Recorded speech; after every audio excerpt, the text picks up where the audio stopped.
This narrative is titled, I Told My Fiancé I Was Excluded from the Family Business, but it was a strategy to reveal her gold digger intentions. Hello, everyone. Before we jump into the story, I'd like to ask for a quick favor. If you enjoy stories like this, please hit the subscribe button. It's free, helps support the channel, and ensures you don't miss any exciting videos. Now, let's get started. Hey, Reddit, I never imagined I'd be the one sharing a post here. But after everything that's happened, I think this story is worth telling. It's about realizing that not everyone you bring into your life should stay. To start, I've always been the kind of guy who looks out for the people I care about. My dad taught me that. He built a real estate development business from the ground up, turning it into something huge. But he also made sure that my brother Luke and I earned our place. Summers on job sites and late nights learning the ropes. It wasn't something that was handed to us. So when I started making good money, I had no problem spending it on the woman I loved. Enter Monica, my ex-fiancée. From the moment we met, Monica exuded confidence and style. She was the kind of woman who got attention without even trying. We clicked instantly, and I thought I had found the one. I won't lie, I liked spoiling her. If she mentioned something she wanted, I'd get it for her. A designer bag, a weekend getaway, fancy dinners at the best places in town. I didn't even hesitate. It wasn't about impressing her or trying to keep her around. I simply thought she deserved the best. At the time, I believed that's what love was, giving. And to her credit, Monica played the role of the perfect fiancé. She'd light up when I surprised her with something, call me her provider, and tell her friends how lucky she was. And yeah, I enjoyed hearing that. But everything changed when my dad passed away a few months ago. Losing him wasn't just a personal loss. It was like the foundation of everything I'd built was shaken. He wasn't just my father. He was my mentor, the one who showed me how to navigate life. I was grieving and trying to figure out what my life looked like without him. Meanwhile, I had to step up in the business alongside Luke. It was overwhelming. Monica, however, didn't seem to notice or care how much I was struggling. At first, I thought it was just her way of giving me space. She wasn't really the nurturing type, but I figured everyone deals with grief differently. But it wasn't just that she wasn't supportive. It was the shift in her focus. Barely 2 weeks after the funeral, she started asking questions about the business. And not just the casual, how's work going kind of questions. No, these were direct, detailed inquiries. When would I officially take over? Who was on the board? Did I have full control? And would Luke try to claim a larger share of the company? At first, I answered, thinking nothing of it. But the more she asked, the more it felt wrong. She didn't ask how I was doing or if I needed anything. She didn't even mention my dad, unless it was tied to the business. It was as if all she cared about was the next steps. Not for us, but for her. The questions didn't stop. They were relentless. I'd come home after long, exhausting days, balancing work and grief. And she'd pounce on me, asking about equity, contracts, and who had the final say on decisions. It felt like she was waiting for this moment and was jumping on it without wasting time. I started noticing other things too. The way she spoke about the business like it was her ticket to wealth. How she'd drop hints to friends about the projects we were working on, as if we were a growing empire. And don't even get me started on how she kept bringing up Luke's name in conversation. She'd say things like, Luke's so business savvy, or you two make such a great team. At first, I thought she was just proud of me, wanting to show off my success. But the more I thought about it, the more it seemed like she was strategizing. She began pushing to attend meetings she had no business being at, claiming she wanted to learn more about the company. She even suggested hosting a dinner for the board members to help build connections. It was so transparent. The thing is, Monica had always enjoyed the perks of my lifestyle. But this was different. It wasn't about enjoying the benefits of being with me. It was about securing her place. She wasn't acting like a fiancé. She was acting like someone trying to get a position in the company. I didn't say anything at first. I wanted to give her the benefit of the doubt. Maybe she thought she was helping by getting involved. But deep down, I knew something wasn't right.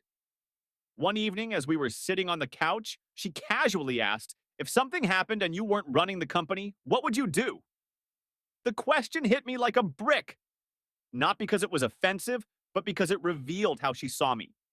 Not as Max, the man she loved, but as Max, the guy connected to a multi-million-dollar company. I couldn't shake the feeling. It wasn't just the words, it was the way she asked, like she was testing the waters. Was I being paranoid, or was there something more to it? I started replaying every moment we'd shared since my dad's passing. Things I'd ignored before suddenly felt different. She wasn't acting like someone who loved me and wanted to support me through my grief. She was acting like someone sizing me up. She seemed obsessed with the company, always asking about my role, Luke's role, and the board.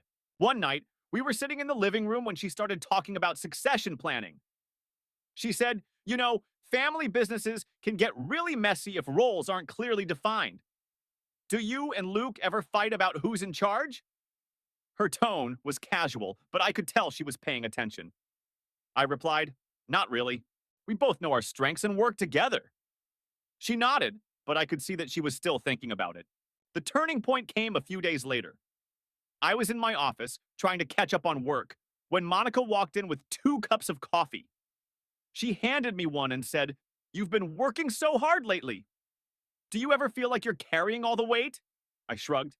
"It comes with the territory," I said. Then she leaned in a little closer. "But doesn't it bother you that Luke gets to share the load without the same pressure?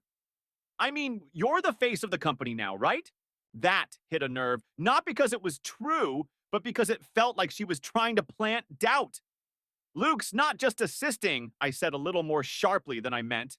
"We're a team, always have been." She backed off, but didn't drop it. "I just think you deserve more credit. You're the one running the show now." The whole conversation left me feeling uneasy. It wasn't like Monica to speak about Luke that way. She'd always been respectful. But now, it felt like she was trying to create a divide between us. After that, I started noticing more subtle things. At events, she'd position herself near the influential people, laughing at their jokes and joining their conversations as if she belonged. At home, she'd ask me about deals and contracts, and whenever Luke came up, she'd shift the conversation back to his role in the company. The worst part was, I couldn't talk to anyone about it. Luke would have called her out immediately, but I wasn't ready to go there yet. My friends didn't know her well enough to see the change, and I wasn't about to burden my mom while she was grieving. So I kept it to myself, trying to make sense of everything. Was I imagining things, or was Monica showing me her true colors? One night, I decided to test her. Nothing big, just a casual comment to see her reaction. We were having dinner when I mentioned a project going over budget. "It's going to be a headache," I said. "The board's not happy and Luke's been up to his ears in it." Monica's eyes lit up and she leaned in. "What's the project?" she asked. I told her it was just a residential development tied to other deals, so the pressure was on. She nodded, pretending to act casual, but I could see the excitement in her eyes. That night, I lay in bed, staring at the ceiling. I didn't have concrete proof, but my gut told me something wasn't right. The hardest part was reconciling the Monica I had fallen for with the woman she was becoming. When we first met, she had seemed so warm and genuine, or at least that's what I thought. Now, everything she did seemed calculated, like she was playing a game I didn't know I was part of. But I wasn't going to let her win. I had spent my whole life learning how to navigate difficult situations from my dad. One thing he taught me was how to spot a snake in the grass. And that's exactly what Monica was turning out to be. I decided I wasn't going to just sit back and let her manipulate me. If she was playing a game, I was going to play it better. By the time I planned to test Monica, I no longer questioned whether her intentions were bad. I was just trying to figure out how far she'd go. Every little thing she did seemed to add another piece to the puzzle, and I knew I had to act fast. Monica wasn't in this relationship for me. She was in it for the lifestyle, the money, the access. And now that my dad was gone, she saw a chance to secure her place in the family business. But I wasn't about to sit back and let her manipulate me. I needed to know for sure. And the best way to do that was to set up a scenario that would force her true intentions to come to light. One evening after dinner, I decided to drop the first hint. We were sitting on the couch when I casually mentioned, "I've been thinking a lot about how things will change now that Dad's gone. There's been a lot of talk about restructuring." Monica looked up from her phone, clearly intrigued. "Restructuring? What kind of restructuring?" I shrugged, keeping my tone relaxed. Oh, just a few adjustments here and there. Nothing major. It's mostly about ensuring everything runs smoothly. She nodded, but I could tell she was waiting for me to elaborate. Over the next few days, I began to leave more hints. Small remarks about the board, how decisions were being made, and how my role might not be as secure as she thought. I wasn't outright lying, but I was certainly creating a picture that would make her question my future in the company. Eventually, one night, I decided to lay everything out. Monica, I said, sitting her down in the living room, there's something I need to tell you. She tilted her head, looking concerned. What is it? I sighed, trying to look conflicted. I've been going over Dad's will with the family lawyer, and there's something I discovered that I wasn't expecting. Turns out, I'm not his biological son. Her eyes widened. What? That doesn't make any sense. I know, I said, shaking my head. Apparently, Dad adopted me when I was a baby, but I guess he never wanted it to be a big deal. The thing is, because of that, the majority of the inheritance is going to Luke. He's taking over as CEO, and I'm only getting a small portion. Monica sat there processing what I'd just said. I could almost see the wheels turning in her head. Wait, she said slowly. So you're not going to be in charge? I shook my head. I'll still have a role in the company, but it'll be more like a consultant. Luke's the one running the show now. Her face tightened, but she quickly covered it with a weak smile. Well, as long as you're okay with it, right? That's what matters. Yeah, I said, leaning back. It's not ideal, but it is what it is. At least I don't have to deal with all the stress of running the company. She nodded, but I could tell she wasn't convinced. Her mind was already racing, trying to figure out what this meant for her.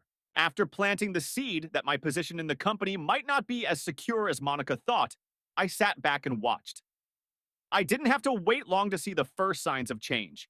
It was subtle at first, but the shift in her behavior was unmistakable once you recognized it. She started talking about Luke more, not just in passing, but in a way that felt deliberate. Luke's really stepping up, huh? She'd say, almost as if she were fishing for something.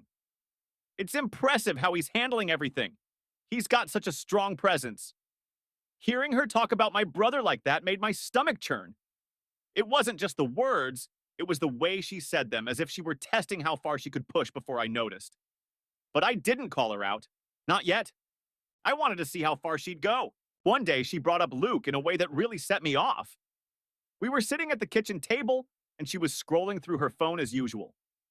Out of nowhere, she asked, "Do you think Luke ever feels overwhelmed?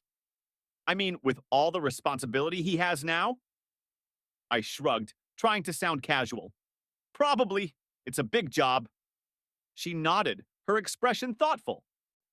I should check in with him, just to see how he's doing.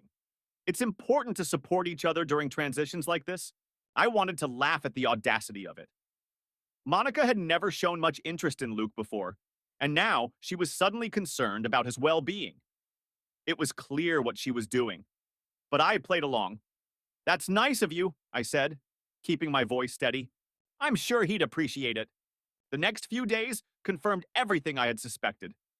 She started texting Luke more frequently, always under the guise of offering support. At first, it was harmless, sharing articles about leadership, making little comments about how impressed she was with his work. But then, it escalated. One night, Luke forwarded me a message from her. I admire how decisive you are. You're so good at taking charge. Max is great, but you have this natural confidence that's really inspiring. Reading it made my blood boil, but I held back my anger. I wanted to see how far she'd go.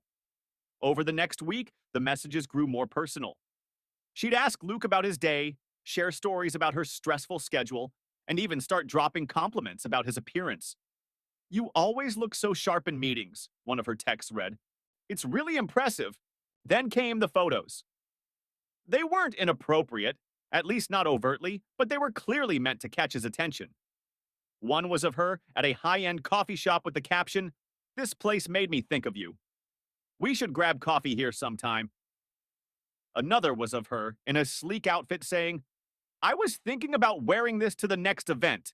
What do you think?" It was painfully obvious. Luke and I had always been close, and he didn't hesitate to show me everything.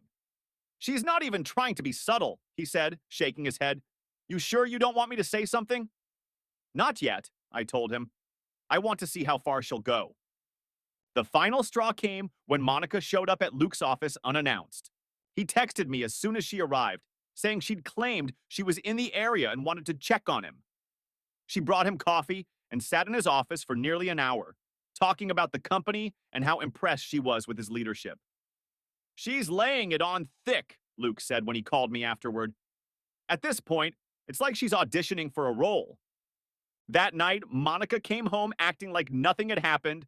She kissed me on the cheek, asked about my day, and curled up on the couch as if everything were normal. But I couldn't look at her the same way. She wasn't the woman I thought I was going to marry. She wasn't the person I'd fallen in love with. And now that I'd seen her true colors, I couldn't unsee them. The most shocking part was how easily she switched gears the moment she thought my position in the company was uncertain. She started angling for Luke. It wasn't about love or loyalty, it was about what she could gain. I spent the rest of the week documenting everything. Luke and I kept a record of her texts, photos, and visits. I wanted to ensure that when the time came, there'd be no room for her to deny what she had done. She thought she was being clever, but she didn't realize we were already one step ahead. By the end of the week, I had enough evidence to confront her. But I wasn't ready to pull the trigger just yet. I wanted to see if she would dig herself in even deeper. The way she acted around me was almost comical. She still played the role of the supportive fiancé, asking about my work and pretending to care about my stress, but her questions always had an edge to them, as if she were fishing for something. What did the board say about the new project? She asked one night. They approved it, I said simply. That's great, she said, her tone a little too cheerful. Did Luke present it? He's really good at that kind of thing. It took everything in me not to roll my eyes. Yeah, he did a great job. Her smile faltered for a second, and I could see the disappointment behind her eyes.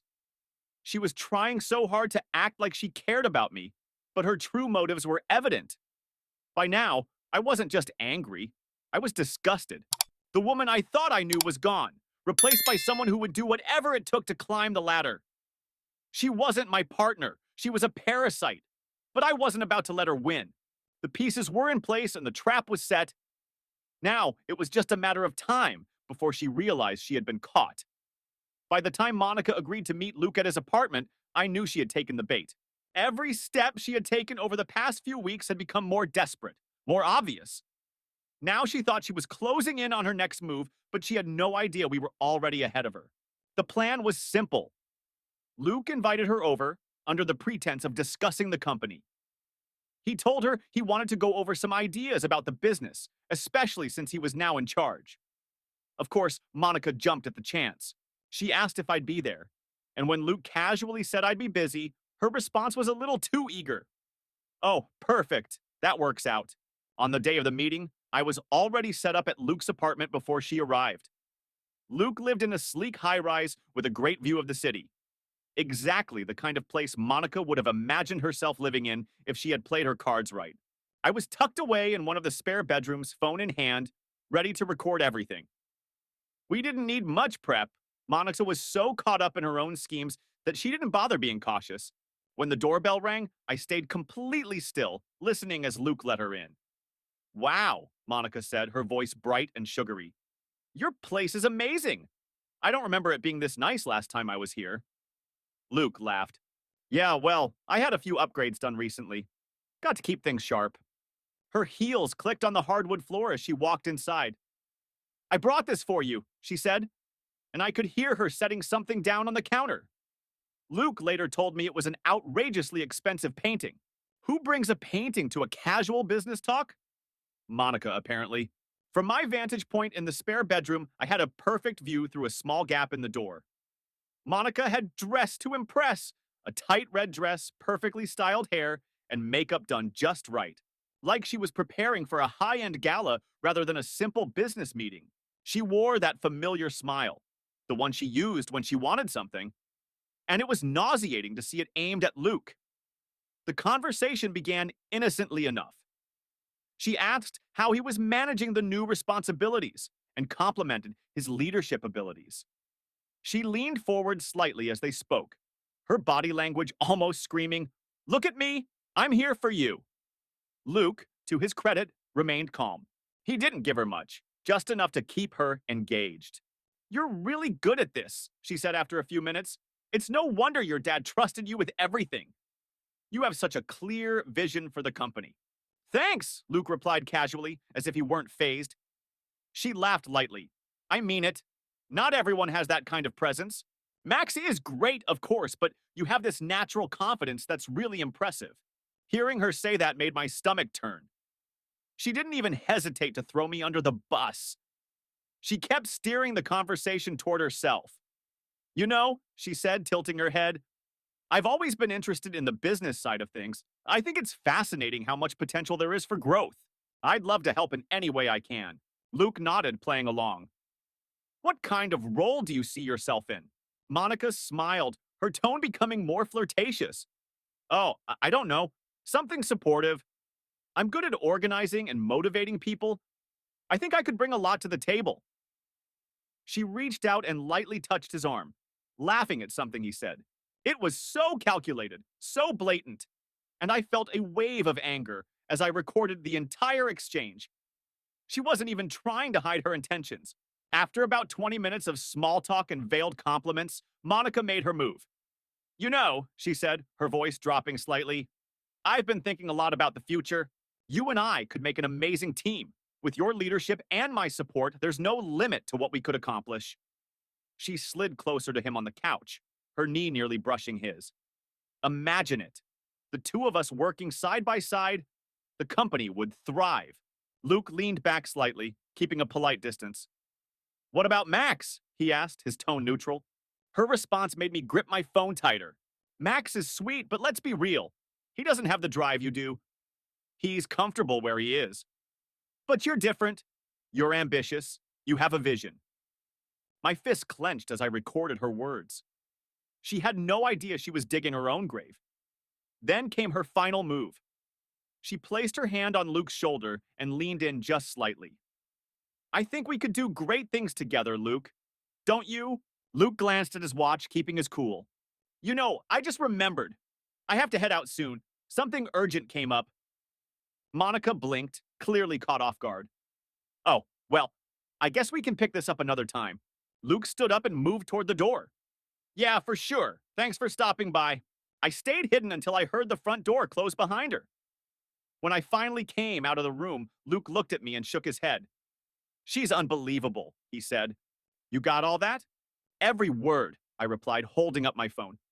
I couldn't even feel anger anymore, just a cold, quiet satisfaction. She thought she was playing us, but now we had everything we needed to expose her for who she really was.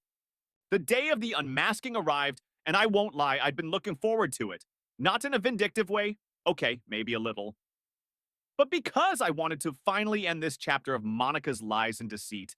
I'd spent weeks gathering evidence, watching her maneuver, and pretending everything was fine. Now, it was time to lay it all out on the table.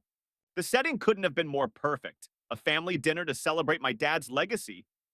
It was the kind of event where everyone close to the family attended. Extended relatives, business associates, and even a few board members from the company. Monica had, of course, insisted on being there. "It's important to show your family that we're united," she had said, her tone dripping with self-importance. She arrived, dressed to impress, wearing a designer dress I had bought her months ago. She looked every bit the part of the supportive fiancé, poised, polished, and ready to charm anyone who crossed her path. But I knew the truth. Beneath that perfect exterior was someone whose whole facade was about to be torn down. Luke and I had planned everything carefully. We weren't going to cause a scene or turn the dinner into a public spectacle, but we wanted everyone who mattered to see Monica for who she truly was. The evidence was ready. Screenshots of her messages, recordings of her conversations, and even the video from Luke's apartment. There was no way she could talk her way out of this. The evening started off normally enough. Guests mingled, reminiscing about my dad. Monica played her part perfectly, laughing at the right moments, nodding along to stories she didn't even know. I kept my distance, letting her enjoy her last moments of pretending to belong in this world. When dinner was served, The real show began. Luke stood up to give a toast, his voice calm and steady as he spoke about our dad's legacy and the values he instilled in us. Monica looked positively glowing, probably thinking she was about to ride the coattails of that legacy into her dream life. But then Luke's tone shifted. "There's something else I want to address tonight," he said, glancing around the room. "It's not easy to talk about, but I think it's important for everyone here to know the truth." The room went silent. All eyes were on him. Monica tilted her head, a slight frown crossing her face. She didn't realize what was coming. Not yet. "As you all know," Luke continued, "my brother Max has been through a lot recently. Losing Dad, stepping into new responsibilities. It hasn't been easy. And through it all, he's had the support of someone who was supposed to stand by him no matter what." Monica smiled, probably assuming Luke was talking about her in a positive light. Her hand even moved to touch my arm, like she wanted to bask in the attention. But Luke kept going, his expression hardening. Sometimes people aren't who they appear to be, and unfortunately, Max has learned that the hard way. That's when I stood up. "Monica," I said, turning to face her, "I think it's time we had a real conversation about your intentions." Her smile froze, and her hand dropped from my arm. "What are you talking about?" she asked, her voice shaky. I pulled my phone out of my pocket and held it up. "This," I said, tapping the screen to play the recording from Luke's apartment. The room filled with her voice as she praised Luke's leadership, criticized me, and suggested the two of them would make a great team. Her face went pale as the recording continued, the weight of her words hanging in the air. By the time the audio reached the part where she called me weak but comfortable and leaned into Luke for her final pitch, she looked like she wanted to disappear. When the recording ended, the room was dead silent. All eyes were on Monica, who was now stammering and looking around frantically. That's not what it sounds like," she said, her voice high-pitched and defensive. You don't understand. This is a misunderstanding." "Is it?" I said, my tone cold. "Because I have screenshots of your text, too. You were planning this from the moment you thought I wasn't in charge." She turned to Luke, her expression desperate. "Luke, tell them! You know this isn't what it looks like. I was trying to help." Luke didn't even flinch. "Help by trying to undermine Max and position yourself as my partner? That's what you call help?" Her parents, who had been sitting across the table, looked horrified. Her mother's face was red with embarrassment, while her father leaned forward, his expression a mix of anger and disbelief. "Monica," her father said, his voice low and stern. "What is he talking about? Is this true?" "Dad, no, it's not true," she said, tears welling in her eyes. "They're twisting everything. They're trying to make me look bad." I stepped forward, feeling the full weight of the situation. My voice was calm but firm as I spoke. "No one's twisting anything. These are your words, Monica. Your actions. You made your choice when you decided to betray me, and now you're facing the consequences." She broke down, crying and pleading. "Please, Max, you don't understand. I was scared about our future. I didn't know what was going to happen, and I panicked." I shook my head, my voice steady. "You didn't panic. You calculated. You saw an opportunity and you went for it. But you underestimated me and my family." Her parents looked like they wanted to crawl under the table. Her father stood up abruptly, muttering apologies to me and Luke before turning to his daughter. "We'll talk about this later," he said sharply. "Get your things." Leaving, Monica turned to me one last time, her face streaked with tears. "Max, please, I love you. We can fix this." But I didn't falter. "No, Monica, we can't. You've shown me exactly who you are, and I can't unsee it. This is over." As her father dragged her out of the room, the tension in the air finally broke. The rest of the guests looked awkward, unsure of what to say or do. Luke clapped me on the shoulder, his way of silently saying I did the right thing. After dinner, a few people came up to me, offering their support. Some were shocked, others unsurprised, but everyone agreed on one thing. Monica had no place in my life or our family. That night, as I lay in bed, I felt a strange sense of relief. The weight of her lies and manipulation was gone, and I could finally focus on what mattered, rebuilding my life without her in it. The next day, I started getting texts from her. At first, they were the usual desperate attempts to apologize. "Max, I'm so sorry. Please let me explain. Then came the excuses.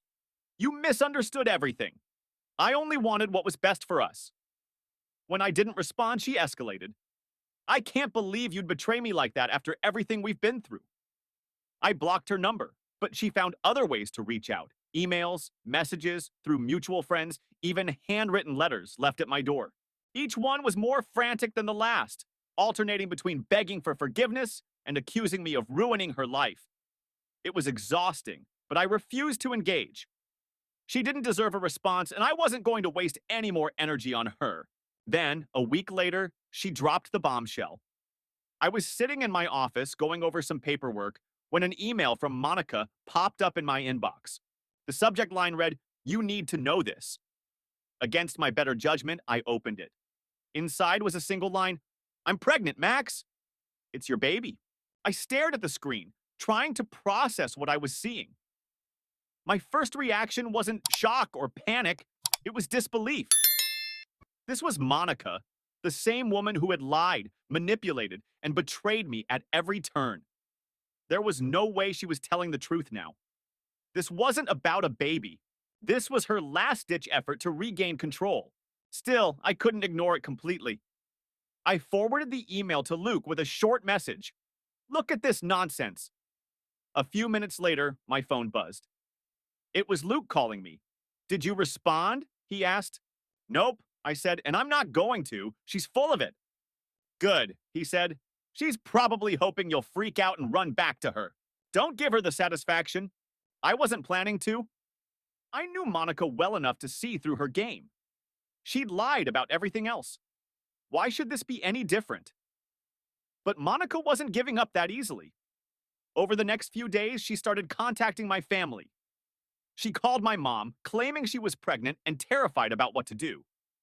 She even reached out to Luke, saying she needed to talk to him about the future of our family. Luke shut her down immediately. "If it's Max's, get a paternity test," he told her flatly. "Otherwise, stop wasting my time." When that didn't work, she turned to her own parents. I'm not sure what she told them, but whatever it was, it didn't fly. By then, her parents were already furious with her over the scandal at the dinner. Her dad had apparently been receiving calls from people in their social circle, asking what had happened and why their daughter was being talked about in such unflattering terms. For a family as proud and image-conscious as hers, it was the ultimate humiliation. After one particularly heated argument, her parents kicked her out. She showed up at my apartment that same night, pounding on the door and yelling for me to let her in. When I didn't answer, she slumped against the door, crying loudly enough for my neighbors to hear. "Max, please," she sobbed. "I have nowhere else to go. I need you. We can fix this for the baby's sake." Eventually, one of my neighbors came out and told her to leave. She screamed at them, calling them names, but she finally stormed off, muttering about how I'd regret this. That was the last time I saw her in person, but her attempts to contact me didn't stop. She kept sending emails, insisting she was pregnant and needed my help. I ignored them all. A few weeks later, I heard from a mutual acquaintance that Monica had been staying on friends' couches, trying to scrape together enough money to get by. Her parents had completely cut her off, and word of her behavior had spread far enough that most people didn't want anything to do with her. She'd gone from living a comfortable, glamorous life to struggling just to survive. The last email I got from her came about a month after the dinner. It was long, rambling, and full of contradictions. She said she was sorry, that she loved me, that she hated me, that she was pregnant, that she wasn't pregnant but might be, that she couldn't live without me, and that she hoped I burned in hell. It was the most unhinged thing I'd ever read, and I deleted it without replying. Now, months later, my life is peaceful again. I've moved on, focusing on the things that truly matter: my family, the business, and my own happiness. Luke and I are closer than ever, and the company is thriving under our leadership. Every now and then, someone will ask about Monica, and I'll just shrug and say she's in the past. Because that's exactly where she belongs, in the past. Her greed, her lies, her manipulation, it all led to her downfall. She thought she could play me, but in the end, she only played herself. I know who I am, and I know what I deserve. And it sure as hell isn't someone like her.